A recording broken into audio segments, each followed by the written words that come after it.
Le Seigneur soit avec vous. Évangile de notre Seigneur Jésus-Christ selon saint Jean. De même que le serpent de bronze fut élevé par Moïse dans le désert, ainsi faut-il que le Fils de l'homme soit élevé, afin que tout homme qui croit obtienne par lui la vie éternelle. Car Dieu a tant aimé le monde qu'il a donné son Fils unique.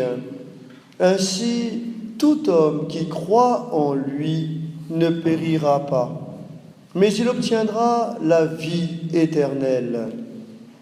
Car Dieu a envoyé son Fils dans le monde, non pas pour juger le monde, mais pour que par lui le monde soit sauvé.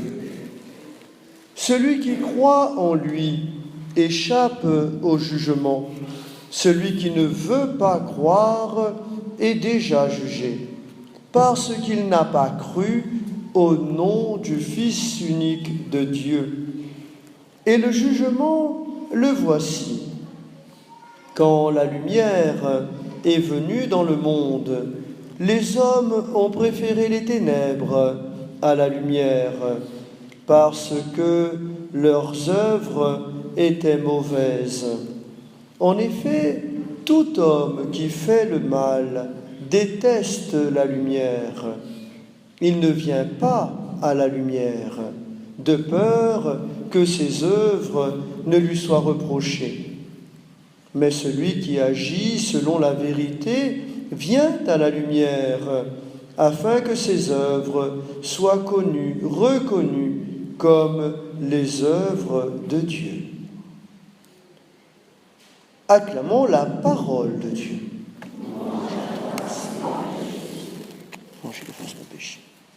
Nous pouvons nous asseoir.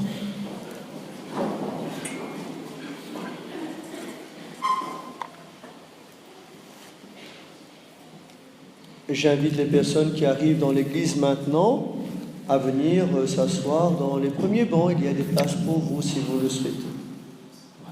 Normalement, les premiers bancs dans notre église sont particulièrement pour les personnes âgées ou malades ou handicapées. Et nous accueillons nos fidèles. Notre église est remplie aujourd'hui, encore plus que tous les dimanches, bien remplie, avec tous les pèlerins qui viennent d'un peu partout peut-être. Alors nous souhaitons la bienvenue à ceux qui viennent à la messe chez nous, dans notre paroisse Sainte-Agathe, qui vous accueillent avec grande joie et qui adressent pour vous des prières au bon Dieu pour que nos cœurs soient remplis de la paix du Seigneur et de sa joie profonde. Sur le bulletin paroissial ce dimanche, il y a une belle prière adressée à Saint Joseph. Notre Église célèbre la solennité le 19 mars et nous sommes dans la prière de la neuvaine en l'honneur de Saint Joseph.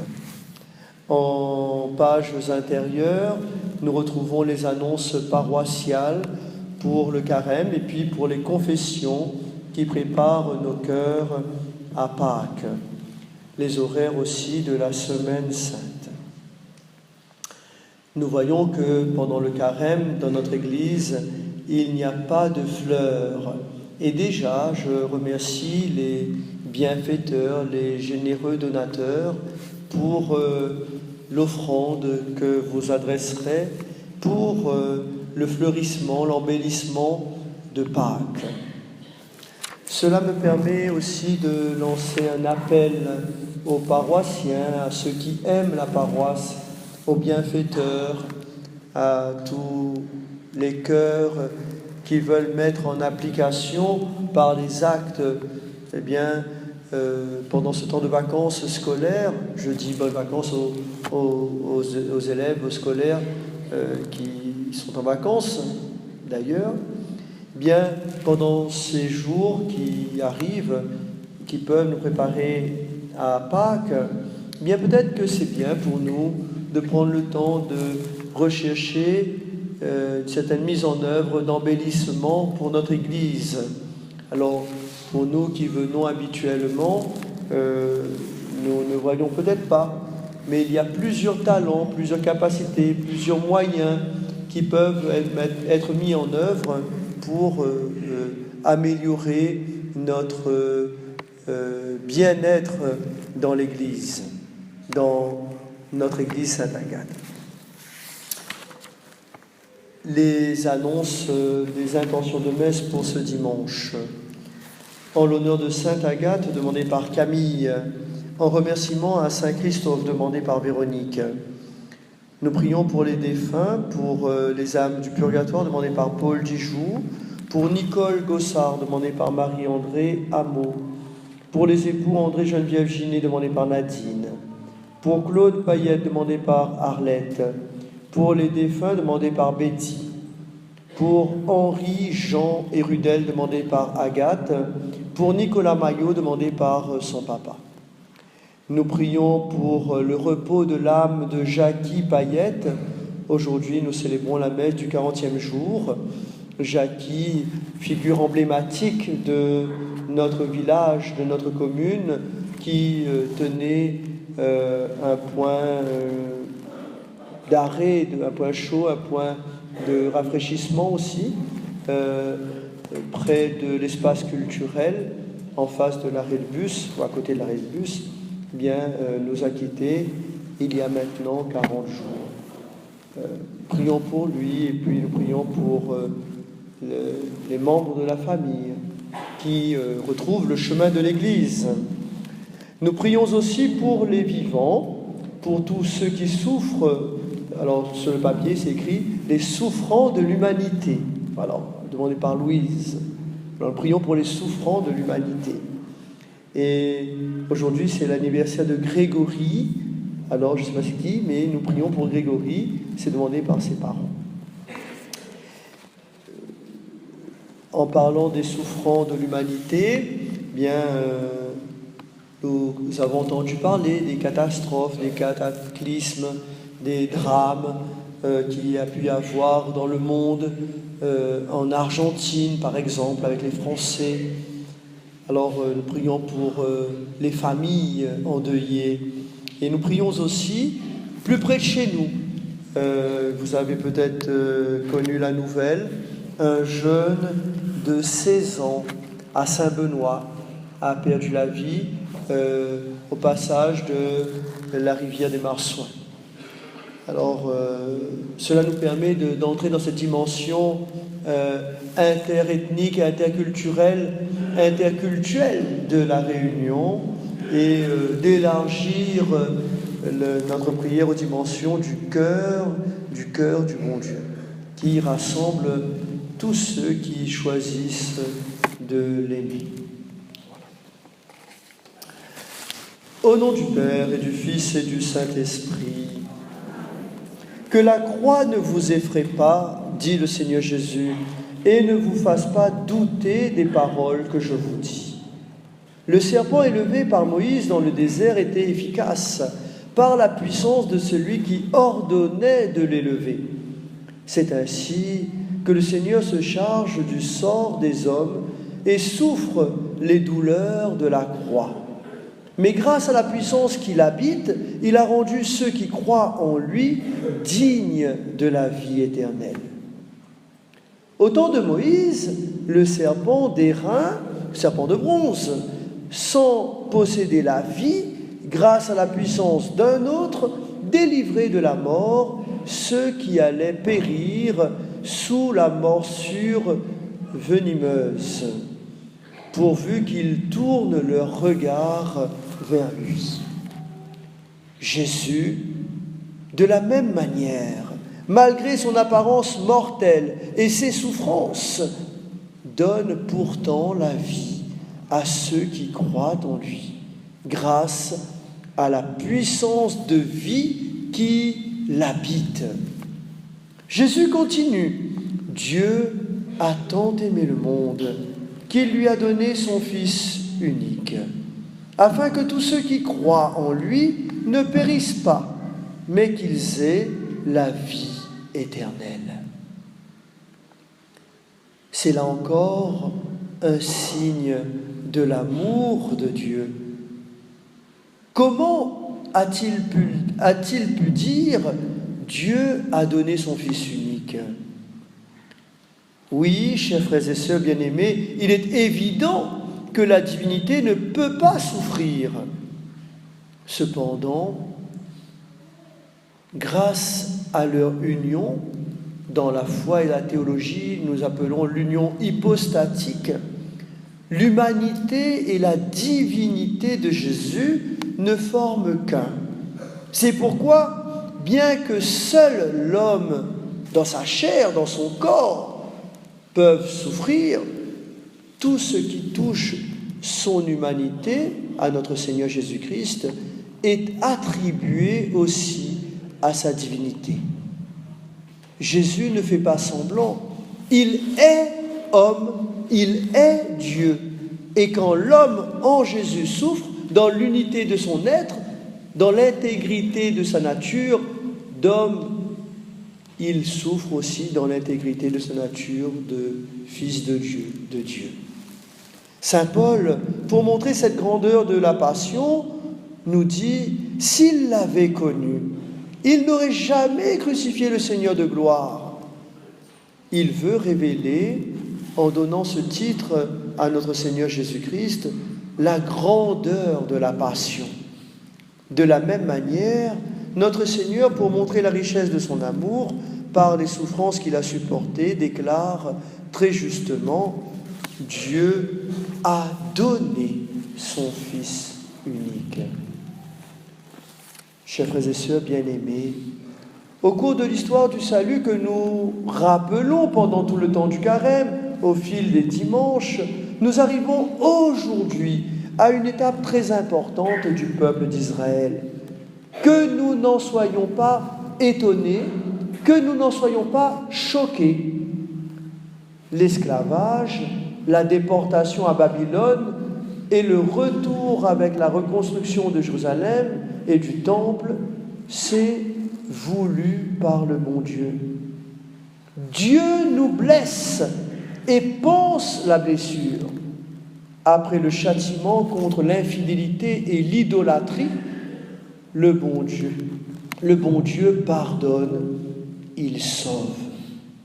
C'est un chemin que le bon Dieu nous donne de vivre par sa grâce, poussé par l'Esprit Saint, afin que nous puissions prendre conscience de sa miséricorde, afin que nous puissions vivre de sa vie nouvelle.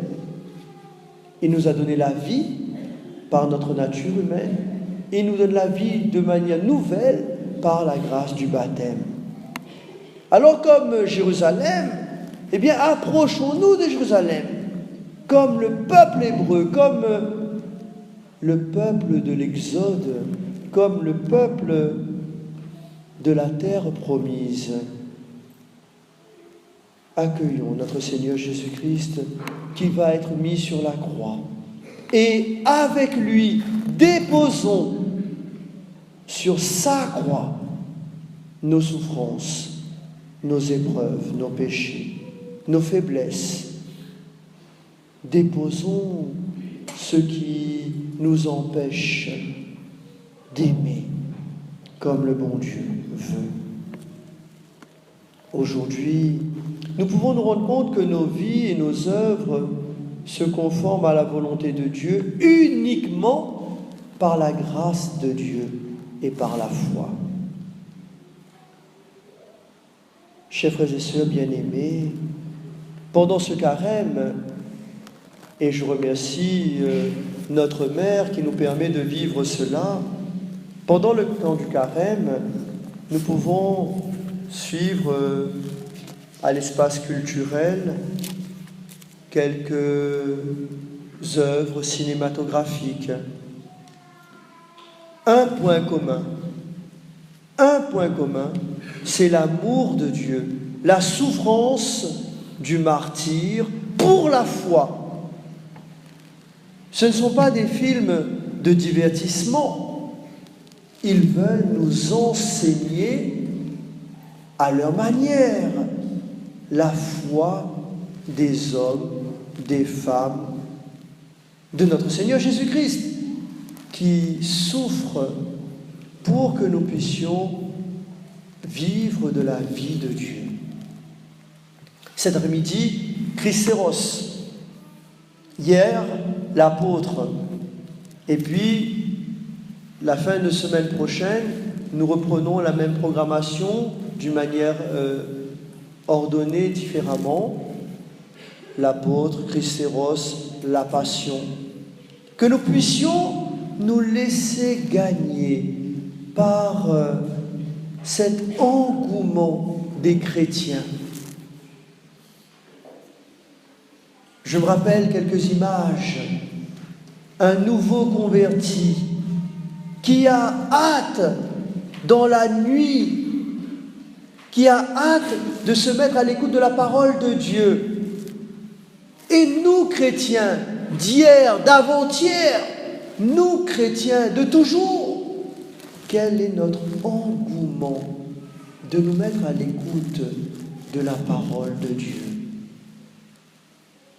Est-ce que la parole de Dieu nourrit notre cœur et notre vie aujourd'hui?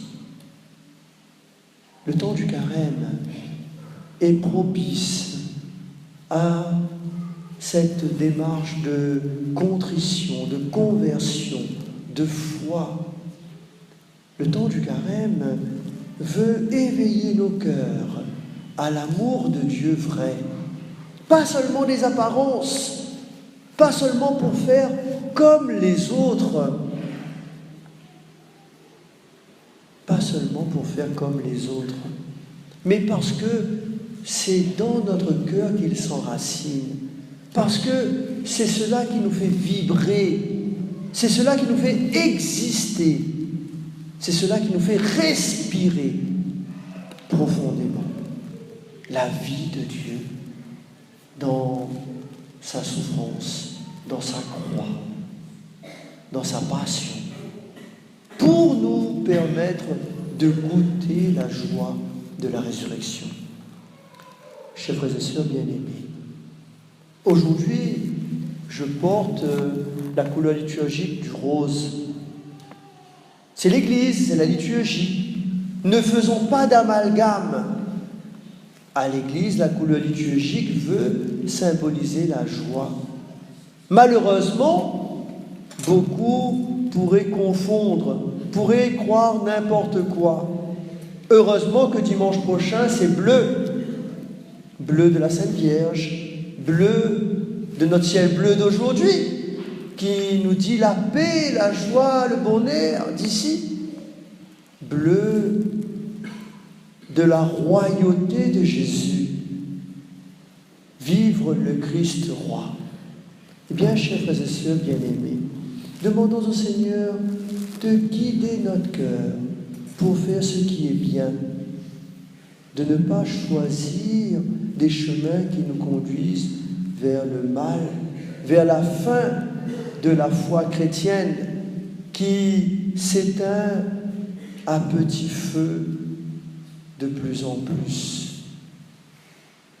Que notre témoignage, en acte, en parole, que notre témoignage profond et réel puisse s'exprimer dans toute notre vie. Chers frères et sœurs bien-aimés, demandons au Seigneur sa force, son courage pour être de vrais chrétiens aujourd'hui. Vive le Christ roi, au nom du Père et du Fils et du Saint-Esprit.